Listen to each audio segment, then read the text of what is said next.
हो गए, चलो चलो, हो गए ना, ठीक है, रह दें।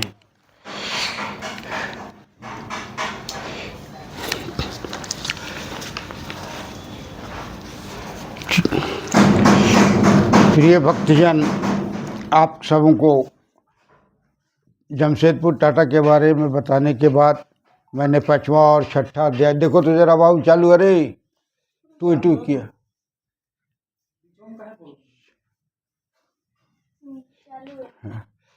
जमशेदपुर में शंकर भगवान की स्थापना के बाद श्याम बाबा की स्थापना, बजरंगबली की स्थापना और गौरी गणेश पार्वती की स्थापना के बाद मैंने अपने 5वां अध्याय और 6ठा अध्याय किया है। आज 7वां अध्याय आपके सामने रखने जा रहा हूँ। श्रीमद् देवी भागवत महापुराण की चौथा स्कंद की मैंने कथा में आज आप सबों के साथ बस यही आग्रह और विनती और प्रार्थना अनुग्रह है कि आप कृपया करके सब्सक्राइब करें, मेरा उत्साह बढ़ाएं। मुझसे जो भी भूल चूक हुआ उसे क्षमा करें और उत्साहित करने के लिए आप अपना प्रेम और स्नेह और श्रद्धा बांट करके मुझे भी उद्धार करें, अपना भी उद्धार हो जाए।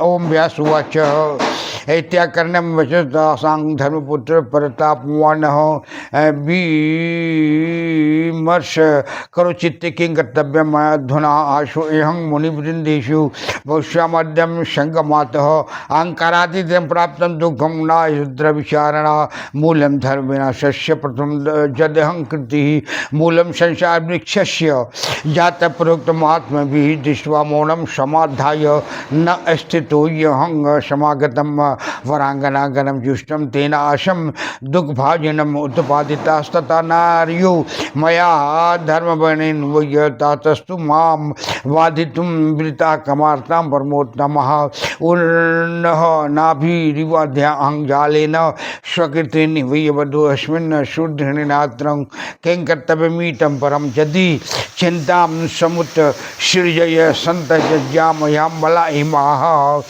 शत्वा भ्रष्टा व्रजिष्यन्ति सर्वां भग्नमनोरथाः मुक्तोऽयं संचरिष्यामि विने परमं तपः तस्मात् क्रोधं सम्पाद्यं तच्छामि सुन्दरी गणं व्यासवैति संचित्य मनसा मुनिर्नारायणं ददः विमर्शं मा करो चित्ते सुखोत्पादन साधने द्वितीयं मा शत्रु क्रोध संतापकारकः कमाद्यापादिको लोकं लोभादपीच्छदारुणां क्रोधाभिभूतं क्रोधि हिंसा प्राण विघातिनिम्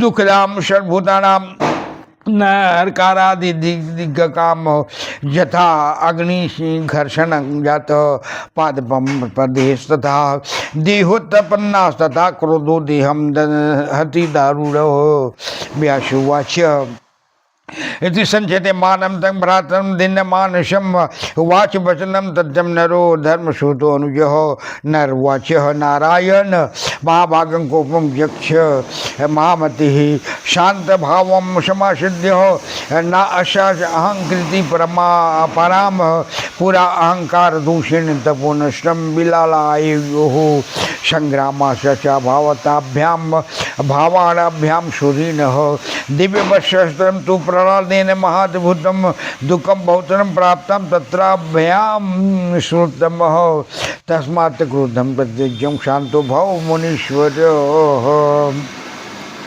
शांतत्वं तप्समूलं मुनिभिः परिकीर्तितं व्यासवाचेति तद्वचः शान्तो भूधर्मनन्दनः जन्मजैवाज्य संशयं मुनिश्रेष्ठं प्रहलादेन महात्मना विष्णुभक्तं शान्तेन कथं युद्धं कृतं पुरा कीर्तन तो कथम युद्धम नारायणो मृखिः तापसो धर्मपुत्रौ सुशान्तमानसा बुभौ समागमः कथं जातस्तयोर्दैत्य श्रुतस्य च संग्रामस्तु कथं ताभ्यां कितस्तेन महात्मनाहं प्रहलादो अप्याति धर्मात्मा ज्ञानवान् विष्णु तत्परः न नारायणो दोतपाता पुरुषो सत्तत्वस्यं दिशतु तेन ताभ्यां समुद्रभूतं वैरं चदि परस्परं महा तदा तपसि धर्मे च सर्वम् एव हि केवलं क्वं जप क्वं तपस्या पुरा शतयुगे च तादर्शेन चित्तं क्रोधाहंकारां संवृतं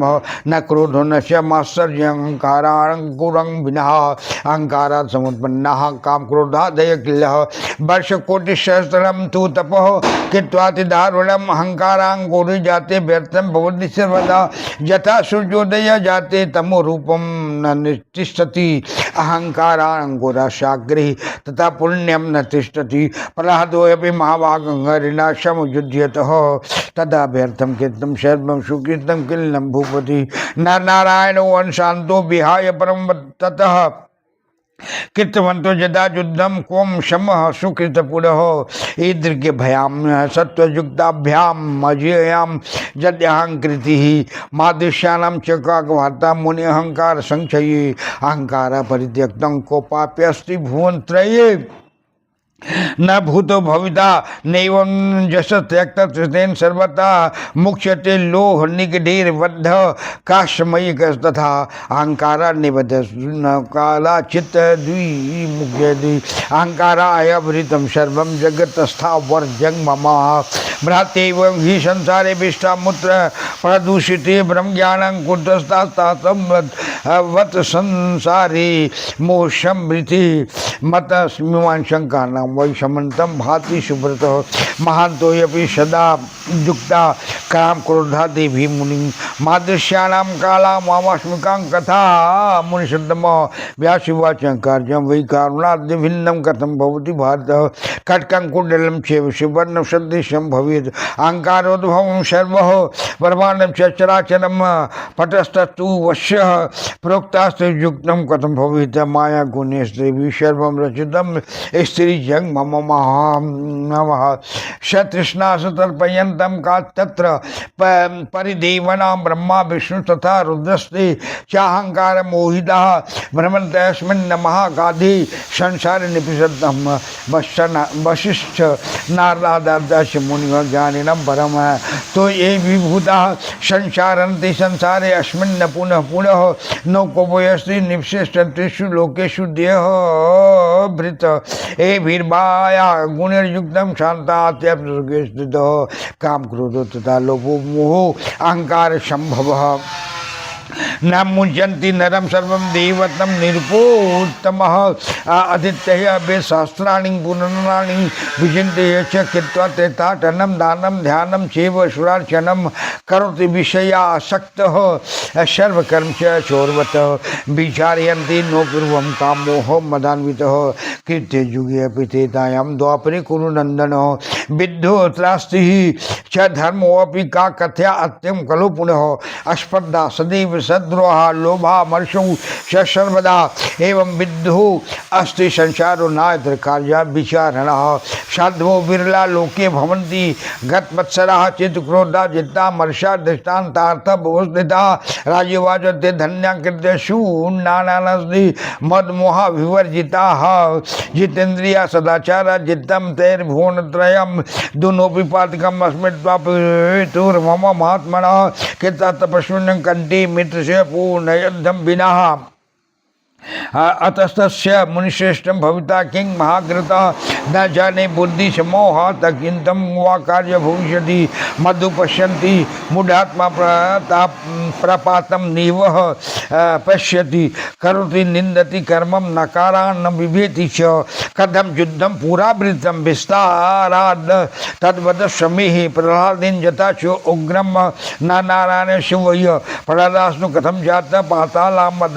वदस्मी शाश्वते महातीर्थे पुण्य बद्धिका स्मृति नर नारायण शांतो तापसौ मुनिषत्तमौ कृतवंतो तथा युद्धम हेतुना केन वैरम भवति विद्यार्थम धारार्थम व परस्परम एक नारा रहितु कस्मान चक्रतु प्रधानम महत प्रादु अपि च धर्मात्मा ज्ञात्वा देवु सनातनु कृतवान् कथम युद्धम नारायणो मुनि यदस्तु ब्रह्मक्षत्रोति मिक्षामि कारणम।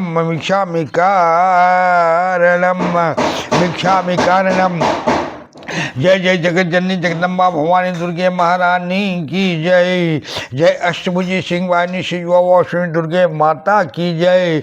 जय जय माता जोग माया की जय, महामाया की जय। जय भगवती दुर्गा की जय। जय दुर्गे दुर्गति नाशिनी, जय दुर्गे दुर्गति नाशिनी, जय दुर्गे दुर्गति नाशिनी, जय दुर्गे दुर्गति नाशिनी। हे भक्तजन, यहाँ कथा जो है प्रहलाद के साथ नर और नारायण का युद्ध होता है, इसका वर्णन है। यदि व्यास जी ने कहा कि हे राजन, महत प्रभाव संपन्न धर्मनंदन नारायण उन अप्सराओं के इस प्रकार वचन सुनकर अपने कर्तव्य कार्य की चिंता करने लगे। यदि मैं इस समय विषयांग में प्रवृत्त हूँ तो मुनिगणों में अवश्य उपहास का भाजन हूँगा, और अहंकार ही धर्म विनाश का आदि और प्रधान मूल है। अहंकार से ही जो यह दुख उपस्थित हुआ है, इस विषय के विचार में अप्रयोजन नहीं है। महात्मा महर्षिगण कहते हैं कि अहंकार ही संसार रूपी वृक्ष की जड़ है।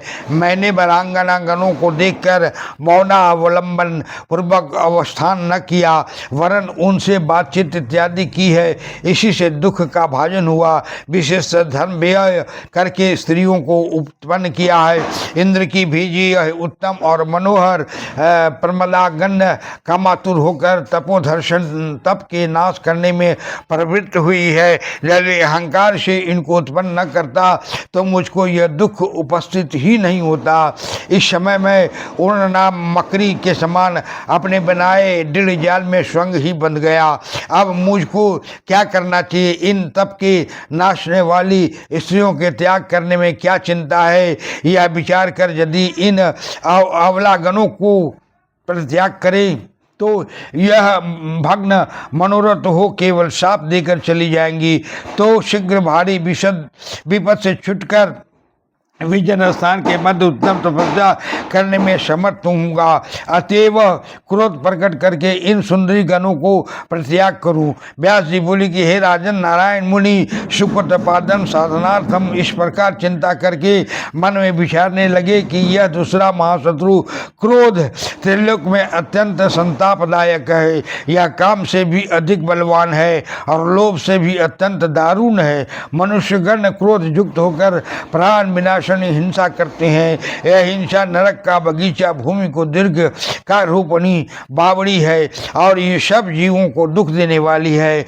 जिस प्रकार वृक्षों के संघर्षण से अग्नि उत्पन्न होकर अपनी उत्पत्ति के कारण वृक्षों को ही जलाती है, इसी प्रकार दारुण क्रोध भी देह से उत्पन्न होकर देह को ही जलाता है। द्वैपायन ने कहा, नर नामक धर्म के छोटे पुत्र ने भ्राता को इस प्रकार चिंतातुर और दीनमान देखकर यथार्थ वचन कहे। नर बोले कि हे नारायण, आप महाभाग और महामती हैं, अतएव क्रोध भाव को दूर कर शांत भाव अवलंबन पूर्वक दुर्धर्ष अहंकार का विनाश कीजिए। आपको क्या स्मरण नहीं है कि पूर्व में अहंकार के दोष से ही हमारी तपस्या नष्ट हुई थी और दिव्य सहस्त्र वर्ष पर्यंत असुरेंद्र प्रहलाद के संग अत्यंत अद्भुत संग्राम उपस्थित हुआ था। हे श्रोतम, उसमें हमने अत्यंत दुख पाया था।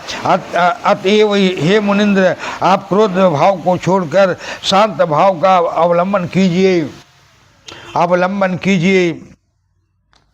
अवलंबन कीजिए। मुनिगण कहते हैं कि शांति ही तपस्या की एकमात्र मूल है। व्यास जी बोले कि हे नर ऋषि के ये सब वचन सुनकर धर्मनंदन नारायण ने शांत भाव के अवलंबन किया। जन्मेजय ने कहा कि मुनीश्वर महात्मा प्रहलाद विष्णु भक्त और शांतचित्त थे। पूर्व काल में उनके संग किस प्रकार युद्ध उपस्थित हुआ था, नर नारायण दोनों ऋषियों ने किस प्रकार उनसे युद्ध किया था, इस विषय में मुझको अत्यंत संशय उत्पन्न हुआ है। दोनों धर्मपुत्र तापस और शांतचित्त थे।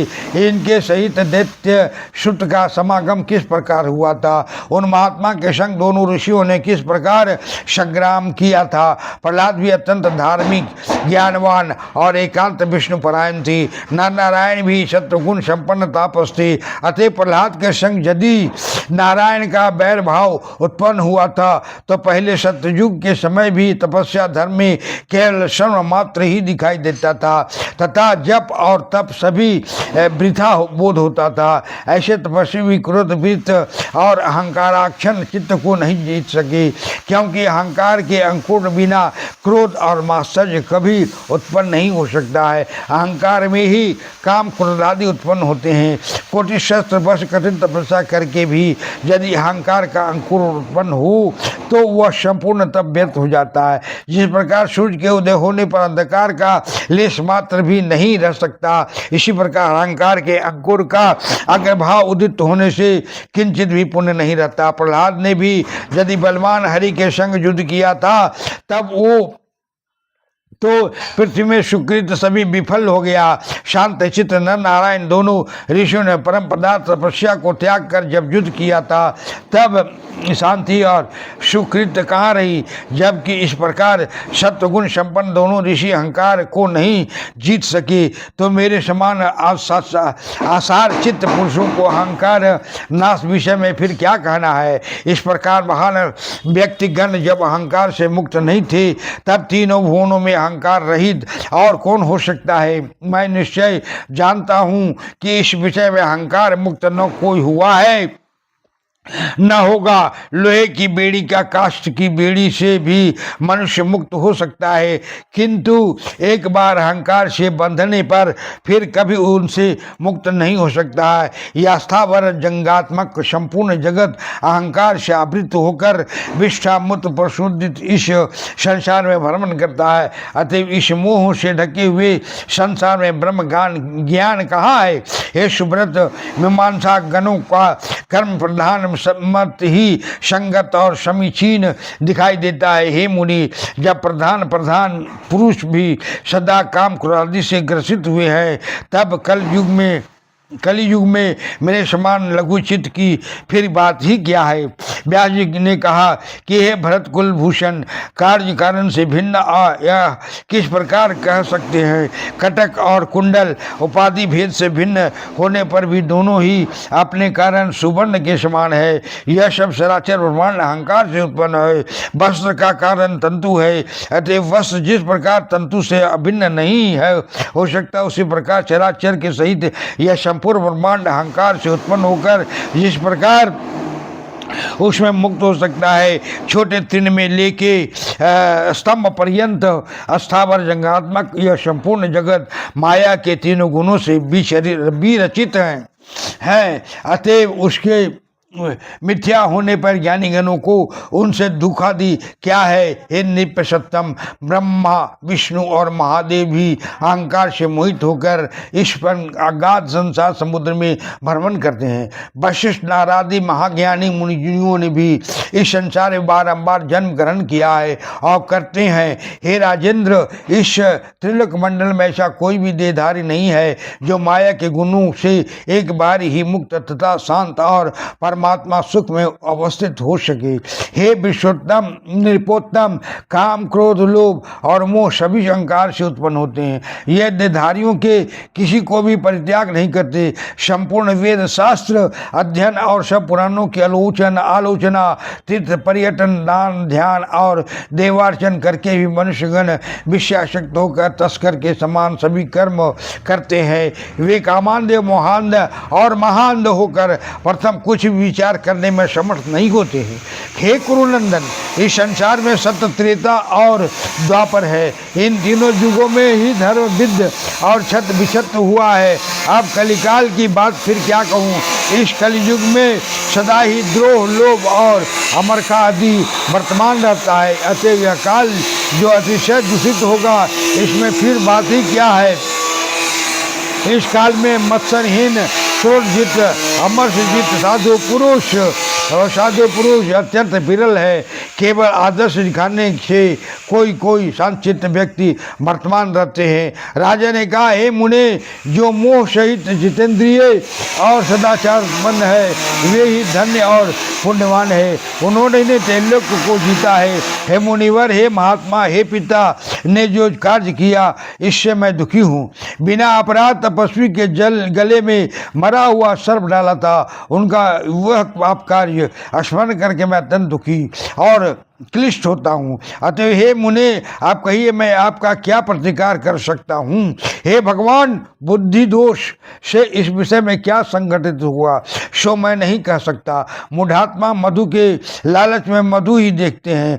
सन्मुख जो प्राण संहारक पर्वत पड़ा रहता है, उसको वे बुद्धि के दोष से कभी नहीं देख सकते। इस प्रकार सब लोग निंदित कर्म करते हैं और सन्मुख तो धरो घोरतर भयंकर नरक रहता है, उसको वे मोह के वशीभूत होकर नहीं देखते, अतएव उससे डरते भी नहीं हैं। सो जो हो, हे मुनिंद्र, पूर्व काल में किस प्रकार युद्ध हुआ सो कहो। प्रहलाद के संग नर नारायण का घोर युद्ध उपस्थित हुआ था, यह आप विस्तार सहित मुझसे वर्णन कीजिए।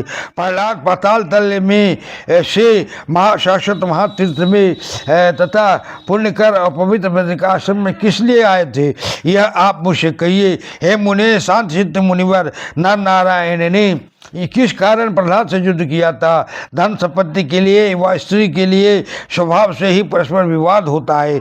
उक्त दोनों महर्षि वासना रहित थे, तो किस लिए घोर संग्राम में प्रवृत्त हुए थे। और प्रहलाद भी धर्मात्मा थे, वे जानते थे कि नर नारायण दोनों मुनि सनातन देवता हैं, तब उन्होंने किस प्रकार उनसे युद्ध किया था। हे ब्राह्मण, इसका कारण विस्तार सहित सुनने की मुझको अत्यंत उत्पासना उत्पन्न हुई ही है। बोलिए उनके माता जगत जननी माता की जय। हे भगवान, धर्मसुत नंदन का विरासत होकर के अप्सराओं को, तिलोत्तमा को, मधु को, और जो अपने उर से जो पुत्रन किए, उर्वशी को भी इंद्र को समर्पण कर दिया और विचलित नहीं हुए थे। और कहा था कि इन सबों को ले जाकर इंद्र को उपहार स्वरूप दे दो। उसी तरह से यहाँ पर जन्मेजय व्यास जी से पूछते हैं कि मुनिश्रेष्ठ, अहंकार कैसे होता है देवताओं को, यह समझ में नहीं आता। जबकि तीनों लोगों के अंतर्यामी हैं, भूत, वर्तमान और भविष्य के जानकार होते हैं, फिर भी वो कैसे दुख पाते हैं, यह कैसे होता है। तब व्यास जी ने कहा कि हे नृपश्रेष्ठ जन्मेजय, ये संसार क्रोध युक्त है। ये क्रोध के बिना अहंकार होता है, अहंकार से काम, क्रोध, लोभ सब उत्पन्न होता है, और ये संसार उसी से विरचित है। इसलिए ये अहंकार होना मनुष्य को जरूरी है, और अहंकार जब होता है तो विनाश का कारण बनता है। उसी प्रकार तपस्या करते करते जब नर और नारायण ने सोचा कि हमने अप्सराओं का अपमान किया है, उनसे बात नहीं किया है, बातचीत किया है, तपस्या में विघ्न हुआ है, इस प्रकार सोचकर वो थोड़ा अभिषिक्त हुए। तो नर ने पूछा कि हे संसार के मुनिगत भाव से भी ऊपर रहने वाले स्वामी नारायण जी, आप एक निष्ठ होइए, शांत होइए, क्रोध को त्याग दीजिए और अपने तपस्या को पूर्ण करने के लिए कुछ उपाय सोचिए। तब इस तरह से बात करने के बाद नर और नारायण फिर तपस्या में लीन हो गए। उसी समय जन्मेजय व्यास जी से पूछते हैं कि ऐसा कैसे होता है, प्रहलाद कैसे युद्ध नारायण से किया, पाताल के स्वामी होते हुए भी प्रहलाद कैसे तीर्थाटन में आया, और तीर्थाटन में आया तो नर नारायण से कब भेंट हुई, कैसे हुई और क्यों युद्ध हुआ, इसका वृत्तांत सब में कहिए। क्योंकि मेरे पिता ने जो पाप किया था उसका अंशभूत जब भी मैं याद करता हूँ तो मैं रोमांचित हो जाता हूँ, रोमांचित होने का मतलब यह है कि सर्प उन्होंने डाल दिया, ये तो अज्ञानतावश हुआ था, किंतु जब जब याद पड़ता है तो ये पाप उन्होंने किया और उसी का फल उनको मिला है। इस तरह से अज्ञानतावश भी कोई का पाप होता है तो उसका कुछ न कुछ अंश और श्राप लगता है और उसका भोग भोगना पड़ता है। विष्ठामुत्रा दुनियादारी में फिर से जन्म लेना पड़ता है। वशिष्ठ भी और बड़े बड़े मुनिगण भी इस तरह के अहंकार से बस में हो करके विनाश को प्राप्त हुए हैं, पुनर्जन्म लिए हैं, फिर से आते हैं और जाते हैं। द्वापर और त्रेता युग सतयुग कहा जाता है, किंतु कलियुग में पापी ही पाप है। इसलिए धर्मनिष्ठ होकर के प्रहलाद के साथ नर नारायण का युद्ध जो है, इसका वृत्तांत हमको कह सुनाइए। हे प्रभु, मैं आपसे निवेदन करता हूं कि इस संसार से मुक्ति पाने का मार्ग क्या है, यही सब समझाइए। इस तरह से जन्मेजय ने व्यास से पूछा। और अब 8वां अध्याय में देखिएगा कि प्रहलाद के साथ नारायण का युद्ध कैसे हुआ। आज की कथा यही है, इसलिए आप सबसे क्षमा चाहता हूं। जो छोटा या बड़ा मुझसे भूल हुई है उसको क्षमा करके आप इस एपिसोड को सब्सक्राइब कर दीजिए, मेरा उद्धार कीजिए, आपका भी उद्धार होगा। क्योंकि भवाब्ध पारे महा दुख भीरु प्रपात प्रकामी प्रलोभी प्रमत्तः कुसंसार पास प्रबद्ध सदाम गतिस्वम त्वमिका भवानी। योग माया, माया, संसार माया, पंच प्रकृति यही स्वामी है। इन्हीं से शरीर का उत्पत्ति होता है और विनाश भी होता है। यही जन्म देने वाले भी हैं, पालन करने वाले और संहार करने वाले हैं। समय आने के साथ समय ही बलवान है, इसलिए समय के अनुसार अपने आप को नियंत्रित करके रहने से जीवन सफल होता है। अपराध सहस्राणि क्रियन्ते हर्निशमया दास्यमिति मां मत्वा क्षमस्व परमेश्वरी। आवाहनम न जानामि विसर्जनम पूजां क्षेम न जानामि क्षम्यतां परमेश्वरी। भक्तहीनम क्रियाहीनम भक्तिहीनम सुरेश्वरी। सत्य पूजितम मया देवी परिपूर्णम तदस्तु मे। अपराध सत्यं कृत्वा जगदम्बेति चोचरेत् यांगति समापनोति न तां परमादेशुरा। शापराधो अस्मि शरणं प्रापतस्त्वां जगदम्बिके। इदानीमनुकम्पोऽहं यथेक्षसि तदा कुरु। अज्ञानाद् विस्मृते पर्यन्तानेनधिकं कृतं तत्सर्वं क्षम्यतां देवी प्रसीद परमेश्वरी। कामेश्वरी जगन्माता आनंद विग्रहे गृहान् हर्षामि मां प्रीत्या प्रसीद परमेश्वरी। गुह्याति गुह्यपति तम गृह्णास्मत् कीर्तम जपम श्रीधर भवतुम देवी तत्प्रसादात् सुरेश्वरी। जय दुर्गे दुर्गति नाशिनी, जय दुर्गे दुर्गति नाशिनी।